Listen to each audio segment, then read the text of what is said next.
Heel vaak krijg ik de vraag, tot hoever moet ik de kit nou uitsnijden als ik zoals deze dat wil vervangen? Nou, dat ga ik je nu even laten zien.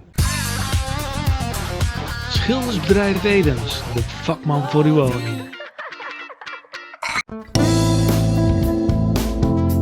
Deze aflevering wordt mede mogelijk gemaakt door Soudal.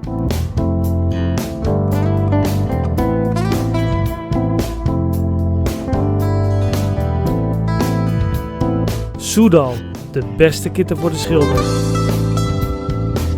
Het is belangrijk dat je deze kit vervangt, want je krijgt daar inwatering in als het water daarop komt van de regen. En dan gaat het hierin en dan trekt het vervolgens zo in je hout en dan krijg je hier rotte plekken. Nou, als de zijkanten ook niet goed zijn, dan kun je er nog eens een keer over nadenken om dat te vervangen. Maar deze kanten zijn sowieso heel belangrijk om die te herstellen. Dus deze ga ik eruit snijden en dan ga ik je laten zien hoe ver je dat moet doen. We zien hier een voorbeeld van het glas, de oude kit en het kozijn. Als je de kit eruit wil snijden, probeer dan zoveel mogelijk eruit te halen.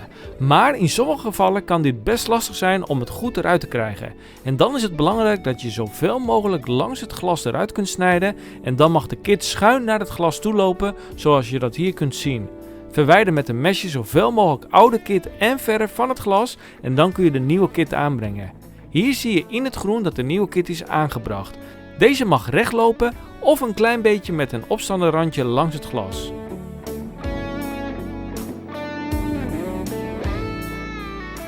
Snij een aantal keren met je mesje langs de kit en je zult zien dat die vaak wel loskomt. Mijn klant heeft de deur al geschilderd, dus ik probeer deze zo min mogelijk te beschadigen. Zoals ik net al aangaf, je kunt eventueel de andere delen eruit snijden en vervangen. Echter doe ik deze werkzaamheden gratis voor de klant, zodat ze daar niet het water erin krijgen en ik tegelijk deze vraag kan beantwoorden met een video voor jullie. Ik sta namelijk net op het punt om naar huis te gaan, omdat ik de volledige klus afgerond heb en ik nog een half uur over had om deze tip nog gauw te filmen voor jullie. Maar normaal gesproken zou het wijs zijn om de kit helemaal eruit te snijden en opnieuw af te kitten. Met een glasmesje haal ik de oude restante verf en kit nog weg.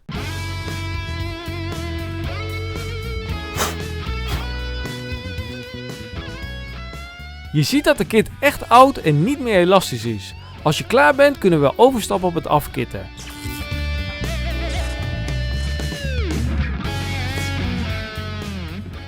Ik gebruik hiervoor de Soudacil Glass & Paint van Soudal.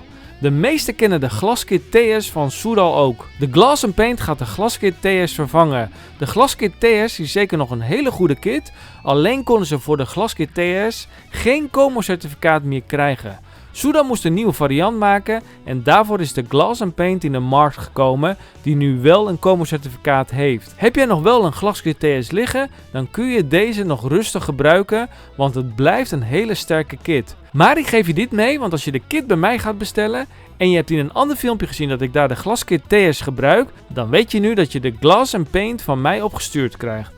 Ik vermoed dat de Glaskit TS vanaf 2023 niet meer leverbaar zou zijn, maar dan ben jij nu alvast op de hoogte. En wil je nou altijd op de hoogte blijven en kennen we elkaar nog niet? Mijn naam is John Edens en via mijn kanaal ontvang je hele leuke schildertips om jou verder te helpen bij het klussen. Dus abonneer je snel op mijn kanaal en druk op dat belletje zodat je geen schildertip hoeft te missen. Wat ik aanbreng met het kwastje is de zuurvrije zeep, zodat je het afkitten makkelijker kunt doen. Een beglazingskit plakt namelijk vrij snel aan je handen en het glas. En met de zeep kun je het wat meer in controle houden. Je kunt het afmessen met een lepeltje doen, of met je plamuurmes, of met een PVC buisje. Al deze voorbeelden heb ik je ook wel eerder laten zien.